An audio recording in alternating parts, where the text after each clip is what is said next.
Hello, my name is Kshitij Srivastava and this is my video blog. So आज मैं बात करने जा रहा हूँ एक बहुत ही कमाल के इंसान की और एक बहुत ही कमाल के कैरेक्टर की। और दोनों के बारे में जान के आपको बहुत ज़्यादा एक्सिलरेशन फील होगा, क्योंकि ये जो कैरेक्टर है जिसके बारे में बात करने जा रहा हूँ, ये दुनिया का सबसे ज़्यादा इनएक्टेड कैरेक्टर है। इसको सबसे ज़्यादा फिल्मों में अडेप्ट किया है, सबसे ज़्यादा प्लेज इसके ऊपर हुए हैं and this is one of the most famous fictional character ever created. ये कैरेक्टर इतना फेमस है कि बहुत सारे लोगों को ये लगता था कि ये कैरेक्टर एक्चुअली में एग्जिस्ट करता है, और जो इसके घर का एड्रेस था उस पर अक्सर लोग पहुंच जाते थे ये जानने के लिए कि ये सही में वहाँ रहता है कि नहीं रहता है। मैं बात कर रहा हूँ शेरलॉक होम्स की, और जिस आदमी ने इसको क्रिएट किया था उनका नाम था आर्थर कोनन डॉयल। तो आर्थर कोनन डॉयल बेसिकली एक मेडिकल प्रैक्टिशनर थे, और उन्होंने ये कहानियाँ लिखनी शुरू की थी जो वो मैगजीन्स में पब्लिश करते थे, और बाद में इन्होंने बुक में इनको पब्लिश किया। So and those stories became so great that still अभी भी मैं कहूँगा कि जो डिटेक्टिव स्टोरीज होती हैं उसमें भी इतनी अच्छी स्टोरीज नहीं आती हैं जो शेरलॉक होम्स की स्टोरीज आर्थर कोनन डॉयल ने लिखी थी। तो आर्थर कोनन डॉयल का जो शुरुआत हुआ था, मतलब कहाँ से उनको ये आइडिया आया था शेरलॉक होम्स का, क्योंकि मैं ऐसा मानता हूँ कि शेरलॉक होम्स का नाम आपने कहीं ना कहीं सुना होगा, हालांकि उनकी हिस्ट्री और उनकी कहानियों के बारे में आपको नहीं पता होगा।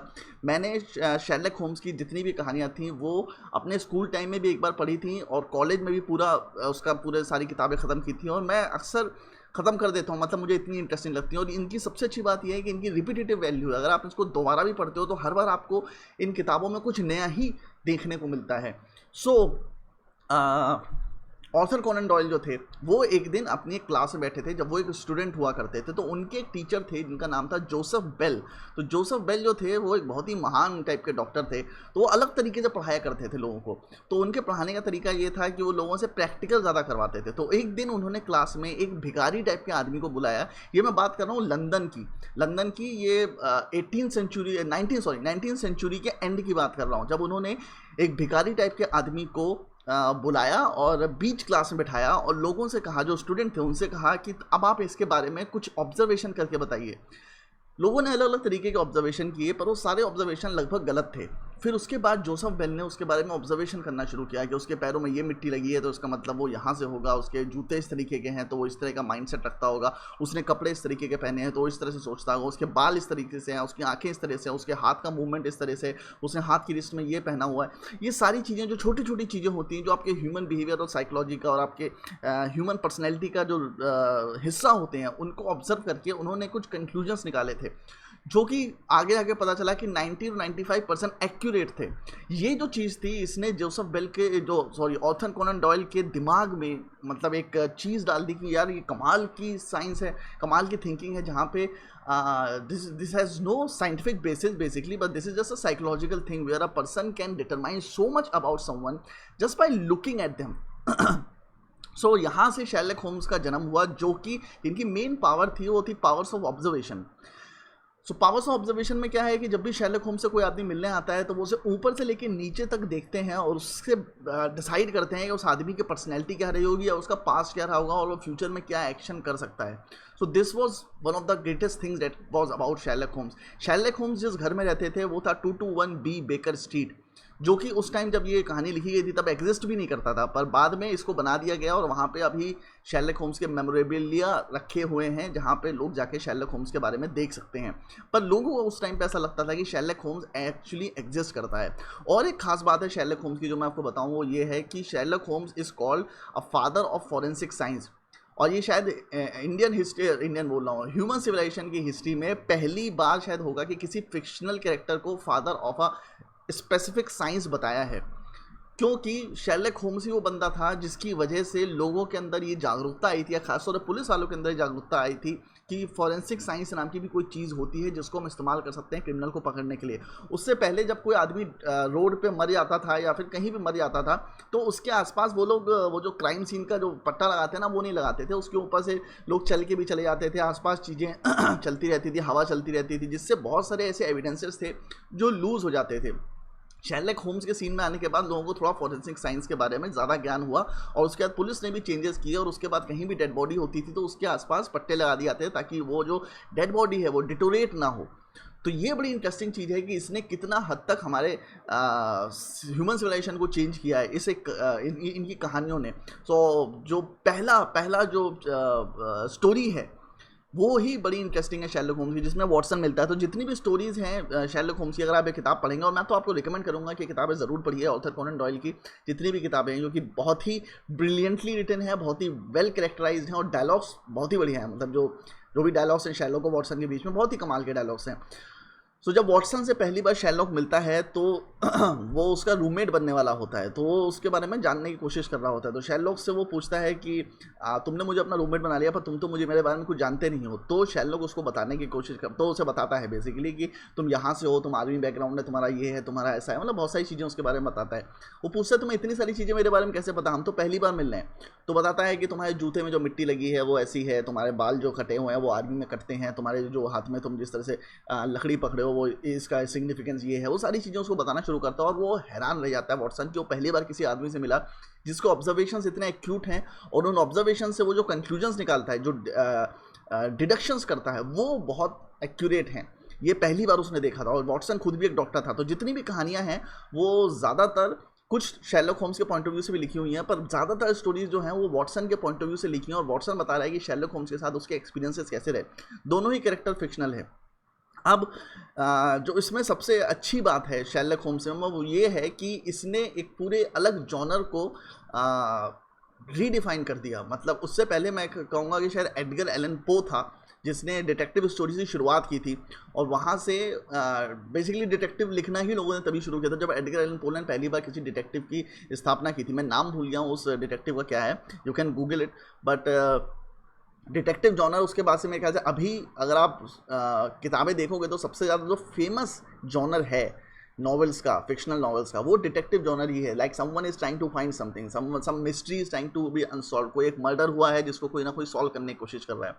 सो this was the power of Sherlock Holmes. And Sherlock Holmes कभी, जैसे कई बार आपने इसकी सीरीज भी देखी होंगी, फिल्में भी देखी होंगी, रॉबर्ट डाउनी जूनियर की या बेनेडिक्ट कम्बरबैच की, तो उसमें भी आपने देखा होगा कि बहुत ही यंग शेरलॉक होम्स था। पर शेरलॉक होम्स एक्चुअली में बहुत यंग नहीं था जो बुक में लिखा है। शेरलॉक होम्स बेसिकली 60-50 का आदमी था जिसने बहुत ज़्यादा रिसर्च कर रखी थी और बहुत ही वेल कनेक्टेड था, क्योंकि उसका जो भाई था माइक्रॉफ्ट होम्स वो गवर्नमेंट में काम करता था और बहुत ही हाई पोजीशन में था, इसलिए उसका कोई बाल भी बांका नहीं कर पाता था। और वो अपने आप में बहुत सशक्त था, हालांकि फिजिकली इतना स्ट्रांग नहीं था पर मेंटली बहुत स्ट्रांग था, और वो हर खतरे को होने से पहले ही देख लेता था।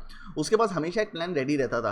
अगर आप वो किताब पढ़ोगे तो आप एक चीज़ नोटिस करोगे कि शेरलॉक होम्स जो कैरेक्टर है उसने सिगरेट की एशेस तक पे रिसर्च कर रखी थी कि मतलब अगर कोई क्रिमिनल क्राइम सीन पे सिगरेट पी रहा है और उसने ऐश गिरा दी है, तो वो सिर्फ उस ऐश से पता कर लेगा कि कौन से ब्रांड की सिगरेट वो पीता था और उससे कातिल पकड़ा जा सकता है। तो इस लेवल की रिसर्च की हुई थी उसने। हालांकि आज के ज़माने में ये चीज़ें पॉसिबल नहीं हैं क्योंकि फोरेंसिक्स के बहुत ही ज़्यादा टेक्निकल कॉम्प्लेक्स मेथड्स डेवलप हो चुके हैं, बट आज के समय में इसलिए भी ये पॉसिबल नहीं है क्योंकि हज़ारों तरीके के ब्रांड्स हो गए हैं। उस टाइम में लंदन में बहुत ज़्यादा ब्रांड्स नहीं थे, लिमिटेड ब्रांड्स थे जिनके ऊपर आदमी रिसर्च कर सकता था। पर अभी हर प्रोडक्ट के हज़ारों कॉपीज़ हैं, प्रोडक्ट्स हैं कि you can not specifically determine कि अच्छा ये प्रोडक्ट यहाँ पे इस तरह से इस्तेमाल होता है।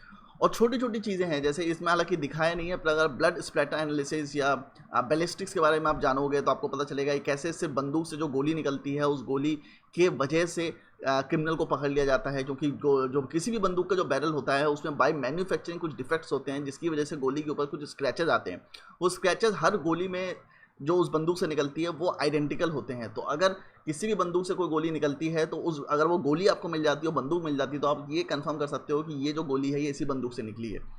इसके अलावा ब्लड स्प्लैटर एनालिसिस है जिसमें ये आप पता कर सकते हो कि मतलब खून किस तरह से गिरा है, उसका डायरेक्शन क्या है खून का, उससे ये पता चलता है कि जो बंदा था उसने चाकू किस दिशा में मारा था, किस तरफ वो पोजीशन थी क्रिमिनल की और किस तरफ पोजीशन थी विक्टिम की, और कितनी तेज़ी से उस आदमी को मारा गया है, किस धारदार वेपन से मारा गया, बंदूक से मारा गया है या चाकू से मारा गया है या खींच के चाकू मारा है। अगर खींच के चाकू मारेंगे तो फिर खून रपटता हुआ जाएगा और एक टेल बना देगा। वो सारी छोटी छोटी चीज़ें हैं जो फोरेंसिक साइंस में आपको पता चलती हैं। और मैं इसके ऊपर रिसर्च इसलिए कर रहा था क्योंकि मैं बेसिकली जब मुंबई में अपनी स्टोरीज लिख रहा था तो बहुत सारे लोगों ने मुझे बोला कि डिटेक्टिव स्टोरीज बहुत वर्क करती हैं, आप डिटेक्टिव स्टोरीज क्यों नहीं लिखते। तो उन्होंने मुझे बोला था कि ऐसा कुछ क्राइम थ्रिलर टाइप का लिखिए, तो इसलिए मैं दोबारा से इनको पढ़ने लगा था। और इनके अलावा मैंने बंकिम चंद्र उपाध्याय की जो बंकिम चंद्र उपाध्याय नहीं, सरदेंदु उपाध्याय की जो ब्योमकेश बख्शी है वो पढ़ा था। ब्योमकेश बख्शी बहुत ज़्यादा कॉपी है शेरलॉक होम्स का, बल्कि वर्ड टू वर्ड बहुत सारी चीज़ें उसमें कॉपी हैं शेरलॉक होम्स से, बट उसमें ये है कि वो उतना हार्ड ऑब्जर्वेशन नहीं करता, उतना साइंटिफिक नहीं है जितना शेरलॉक होम्स था। और इसके अलावा जो सत्यजीत रे का फेलुदा अगर आप पढ़ोगे तो फेलुदा में भी सेम चीज़ है, फेलुदा में भी उन्होंने कहीं ना कहीं शेरलॉक होम्स से लिया है। और हमेशा ये जो कहानियाँ हैं ये एक तीसरे पर्सन के पॉइंट ऑफ व्यू से बताई जाती हैं, जो एक आदमी उसको ऑब्जर्व कर रहा है और वो चीज़ें बता रहा है। क्योंकि मुझे भी ऐसा लगता है कि अगर शेरलॉक होम्स खुद अपनी चीज़ें बताएगा तो ऐसा लगेगा वो अपने तारीफें कर रहा है, वो एग्जैगरेटेड तरीके से चीज़ों को बता रहा है। तो किसी third person point of view से ही जब चीज़ें पता चलेंगी तो ही आपको अच्छा लगता है। Basically third person he second person point of view से जब चीज़ें पता चलती हैं तो आपको अच्छा लगता है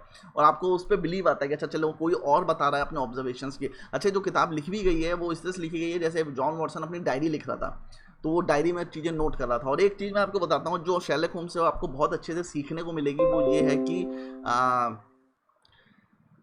आपका जो दिमाग है वो लिमिटेड है। और ये बार बार शेरलॉक होम्स बताता है कि जो हम लोग का दिमाग है वो बेसिकली बहुत ज़्यादा लिमिटेड है। तो एक जगह एक ऐसा इंस्टेंस आता है, किताब में ही है, जहाँ पे वॉटसन शेरलॉक होम्स को टेस्ट करने की कोशिश करता है और उसको पूछता है कि तुम्हें पता है कि अर्थ से सन की दूरी कितनी है, तुम्हें पता है कि ये केमिकल उस केमिकल्स मिलाने पे क्या होता है, तुम्हें पता है कि ये कैसा होता है। ऐसे कुछ बेसिक जो 8th क्लास के 9th क्लास के सवाल होते हैं वो उससे पूछता है और शेरलॉक होम्स हर सवाल में ना कह देता है कि उसको नहीं पता, उसको नहीं पता, उसको नहीं पता। सो कहता है यार तुम्हें ये सब ही नहीं पता हो, तुम अपने आपको टॉप डिटेक्टिव कहते हो, सबसे बड़ा डिटेक्टिव कहते हो दुनिया का।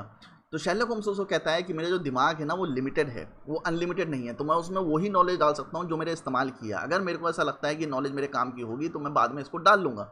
सो ये बड़ी इंटरेस्टिंग चीज़ है कि हम लोग अपने दिमाग को रिडंडेंट इन्फॉर्मेशन से लगातार भरते रहते हैं। हमें उसको भरने की ज़रूरत नहीं है पर हम लगातार उसको भरते रहते हैं। तो अगर हम उसको भरना छोड़ दें और सिर्फ वही चीज़ें अपने दिमाग के अंदर डालें जो उसकी ज़रूरत की है, तो हम लोग ज़्यादा एफिशिएंट हो जाएंगे। पर अभी का प्रॉब्लम क्या है कि अभी बिकॉज ऑफ दिस इंटरनेट हम लोग इतनी ज़्यादा इन्फॉर्मेशन ग्रैब करते हैं कि हमको लगता है कि सारी इन्फॉर्मेशन कभी ना कभी तो काम आएगी, पर ऐसा नहीं होता है। इन्फॉर्मेशन क्योंकि इतनी रेडिली अवेलेबल है कि अगर आपको कभी भी कोई इन्फॉर्मेशन चाहिए तो आप उसको तुरंत ग्रैस्प कर सकते हो। आज से 100 साल पहले एक अखबार में जितनी इन्फॉर्मेशन होती थी वो एक आदमी अपनी पूरी लाइफ टाइम में उतनी इन्फॉर्मेशन जुटा पाता था, और आज के टाइम में एक बच्चा 1 घंटे में वो इन्फॉर्मेशन ग्रैस्प कर लेता है, क्योंकि इतनी सारी इन्फॉर्मेशन अब अनलोड हो रही है ह्यूमन सिविलाइजेशन के ऊपर। हर जगह से इसका जो सोर्स है क्या कहते हैं इन्फॉर्मेशन का, वो आपके ऊपर आ रहा है। मतलब आप कोई भी चीज़ खोलो, आप इंटरनेट खोलो, आप लोगों से बात करो, from everywhere you getting some information and that information is basically using you. तो ये समझना बहुत ज़रूरी है कि जो आपका दिमाग है वो अनलिमिटेड नहीं है, आपका दिमाग की लिमिटेशंस हैं और उस लिमिटेशन का आपको इस्तेमाल करना चाहिए। आपको समझना चाहिए कि आप सब कुछ एक लाइफ में नहीं सीख सकते और आपको मतलब कुछ ज़रूरी चीज़ें ही दिमाग के अंदर रखनी है। तो लोगों को ऐसा लगता है कि हमारा दिमाग तो अनलिमिटेड है, हम उसमें कुछ भी डालते रहते हैं। पर उससे क्या होता है, जो हमारे जो थॉट्स हैं, जो आप ड्रीम्स देखते हो, उस अगर आप साइकोलॉजी पढ़ोगे, सिगमंड फ्रॉइड पढ़ोगे, तो आपको ये चीज़ समझ में आएगी कि जो ड्रीम्स आप देखते हो वो बेसिकली एमेलगमेशन होता है, वो मिक्सचर होता है आपकी प्रीवियस नॉलेज का। तो जब आप देखते हो ना कि ड्रीम्स में कोई लॉजिक नहीं है, वो इधर से उधर कैरेक्टर जा रहा है, वो कुछ भी कर रहा है, तो वो बेसिकली जो आपके थॉट्स होते हैं वो एक दूसरे से इंटरमिंगल करते रहते हैं। जो आपके नॉलेज होती है वो एक दूसरे से इंटरमिंगल करती रहती है, जिसकी वजह से आपको लगता है कि ड्रीम्स वियर्ड हैं, पर वो वियर्ड नहीं होते हैं। दे आर जस्ट, जब आप सो रहे होते हो तो आपका दिमाग नहीं सो रहा होता है, तो वो अपने आप को अवेक रखने के लिए कुछ ना कुछ एक्टिविटी करता रहता है। तो उसकी वजह से आपको ड्रीम्स आते हैं बेसिकली, और वो ड्रीम्स नॉर्मली लोग सोचते हैं कि ड्रीम से कोई मतलब होगा, पर ड्रीम्स बेसिकली वही चीज़ें बताते हैं जो आप जानना चाहते हो, जो आप सोचना चाहते हो। Normally dreams out of control होते हैं, अगर आप उनको कंट्रोल नहीं करते हो तो वो कुछ भी पैटर्न बनाते हैं। जैसे मैंने एक बहुत अच्छा स्टोरी पढ़ा था कि अगर किसी आदमी को पैर में, एक आदमी को सपना आता है कि वो एक ट्रेन के पीछे भाग रहा है और ट्रेन भी चलती जा रही है और वो ट्रेन में चढ़ नहीं पा रहा, और वो भागता जा रहा है, भागता जा रहा है, भागता जा रहा है, भागता जा रहा है। बाद में जब वो सो के उठता है तो उसे पता चलता है उसे बहुत तेज टॉयलेट लग रही है। सो बेसिकली ड्रीम्स आपको सिग्निफाई करता है कि आपको क्या करना है, और उसके जो सिग्निफाई करने के तरीके हैं वो मेटाफोरिकल होते हैं, क्योंकि एग्जैक्ट रिप्रेजेंटेशन में, एग्जैक्ट पिक्चर्स में वो आपको वो चीज़ नहीं बता पाता है। तो वो अलग अलग चीज़ों का इस्तेमाल करता है, अलग अलग इमेजेस का इस्तेमाल करता है, नॉलेज का इस्तेमाल करता है आपको वही चीज़ बताने के लिए। कई बार आपके पैर में चीटा काट रहा होगा तो वो दिखाएगा कि आपके पैर जो है कोई आदमी आरी से काट रहा है, and you won't be able to understand inside your dreams कि आपको आपका कोई आदमी पैर क्यों काट रहा है। वो लगातार काटता जा रहा है, जितनी देर चीटा आपका पैर काट रहा है उतनी देर वो आदमी आपका आरी से पैर काट रहा है और आपको दर्द फील हो रहा है। और आप उसको फील कर रहे हो, पर दर्द को बताने का जो दिमाग का तरीका है वो ये है। सो ये सारी चीज़ें हैं जो मतलब शेरलॉक होम्स इस्तेमाल करता था। तो शेरलॉक होम्स बेसिकली ऑब्जर्वेशंस का इस्तेमाल करता था और ऑब्जर्वेशंस के थ्रू बताता था कि किस तरह से चीज़ें हो रही हैं। जैसे किसी आदमी का भी रिसेंटली डिवोर्स हुआ है तो उसके हाथ में अंगूठी नहीं है, तो अंगूठी यहाँ पे एक रिंग बना देगी अगर रिसेंटली उसने अंगूठी निकाली है। सो ये सब चीज़ें जो छोटे छोटे ऑब्जर्वेशन है, ये मैंने भी करने की कोशिश की है। और शेरलॉक होम्स पढ़ने के बाद आपको अंदर से एक फीलिंग आती है कि आप अपना ऑब्जर्वेशन स्किल्स अच्छा करो। और as an actor, as a director और एज अ राइटर और as a any artist, you need to have acute observation, because most of the time, जैसे शेरलॉक होम्स ने भी इस बुक में कहा है वॉटसन से कि Watson you see but you don't observe, and that is what we all do, we see but we don't observe.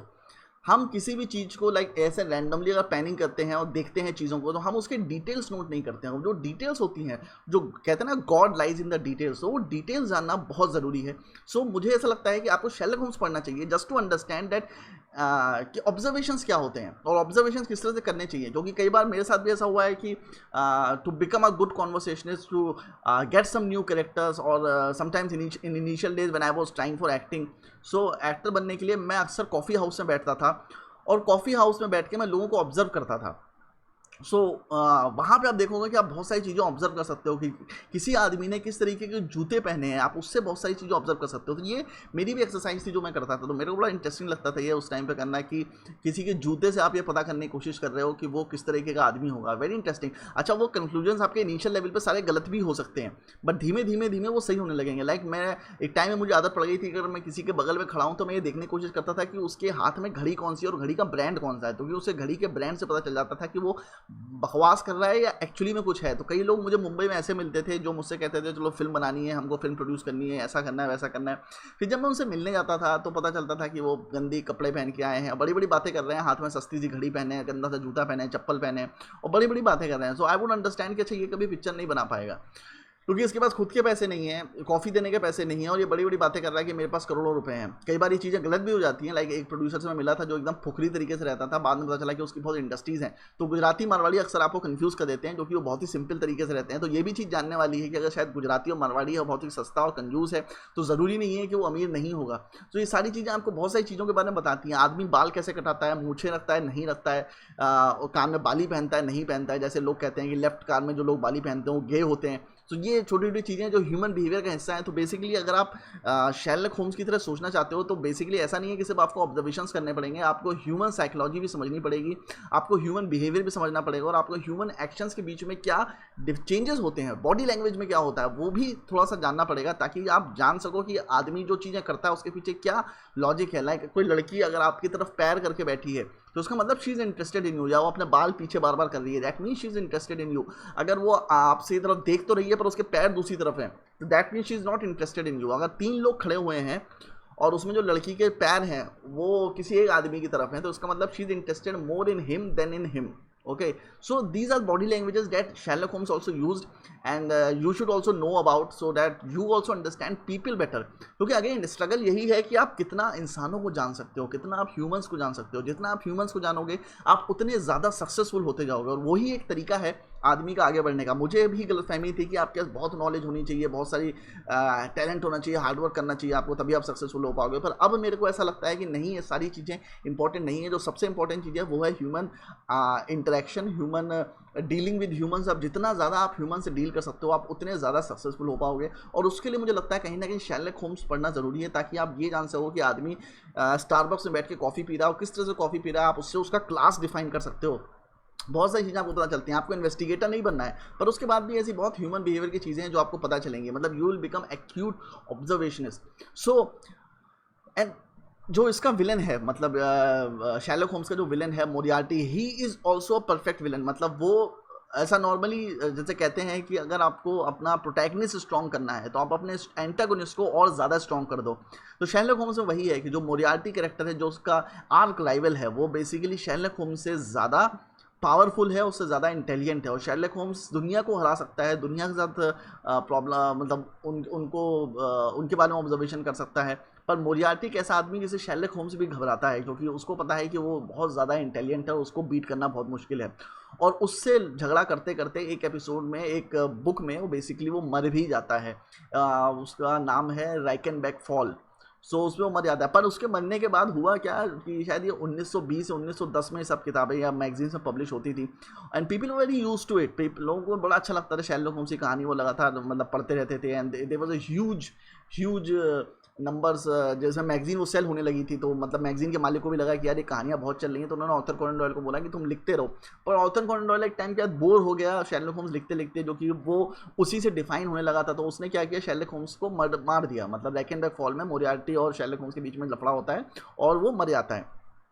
पर पब्लिक ने इतनी ज़्यादा डिमांड करी ये जानने के लिए कि उसके बाद क्या हुआ, शेरलॉक होम्स की और कहानियाँ चाहिए, और कहानियाँ चाहिए, और बार बार ये चीज़ आती रही। तो पब्लिशर्स ने आर्थर कोनन डॉयल को फोर्स किया कि तुम और कहानियाँ लिखो। तो आर्थर कोनन डॉयल ने क्या किया, शेरलॉक होम्स को मरते से वापस जिंदा कर दिया और एक प्रोसेस बताया कि कैसे उसने रैकेनबैक फॉल से अपने आप को बचाया था, और वापस शेरलॉक होम्स की कहानियाँ शुरू हुई। शेरलॉक होम्स के और भी बहुत सारे वर्जन्स हैं जो बहुत सारे अलग ऑथर्स ने भी लिखे हैं, जो अमेजन पे अवेलेबल हैं। लोग अपने अपने हिसाब से लिखते हैं। अगर आप इंटरनेट पर जाओगे और फैन फिक्शन खोजोगे तो फैन फिक्शन में भी शेरलॉक होम्स के बहुत सारे वर्जन्स पढ़े हैं जो लोगों ने अपने अपने हिसाब से लिखे हैं, जस्ट टू अंडरस्टैंड कि whether they can write it और नॉट।